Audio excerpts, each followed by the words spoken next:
o'lim so'rab duo qilmanglar. Uni hargiz tilamanglar.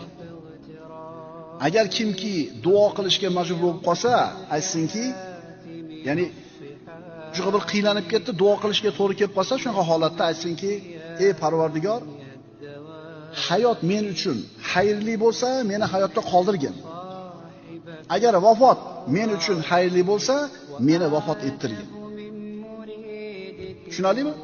Tirik qolishi men uchun yaxshilik bo'lsa, hayotda qoldir.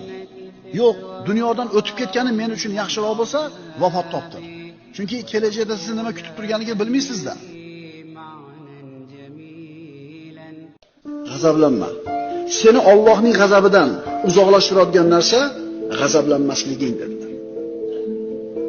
Mana shu hadis g'azabimiz kelgan paytda yordamimizga tushsa zo'r bo'ladi.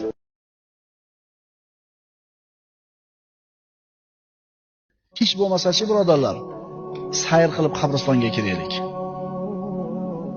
Eng yaqini shu shaharning ichida.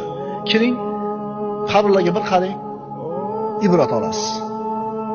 Mana avvalgi darslarimizda aytib berdik, bir yigit iymonsiz, dindan uzoq, shu bir xudosiz bo'lib o'tayotganda, ota bolasini iymonsiz ketayotganligini, iymonsiz qolayotganligini o'ylab siqildi va vafoti oldida bir vasiyat qildi.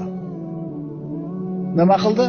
Bolam, men o'lganimdan keyin meni ko'mib kelib, mana shu xonaga kirib, 40 kun mobaynida yarim soat yoki 20 daqiqa o'tir dedi.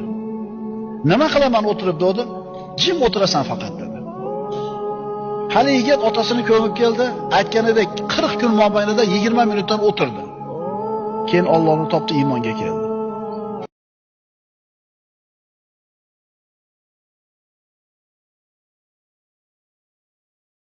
Bir odamni yengilroq yaxshi ko'rgin. Ehtimol bir kun yomon ko'rib qolishing bor. Bir odamni yengilroq yomon ko'rgin, bir kun nima bo'lib qolishi bor, yaxshi ko'rib qolishing bor.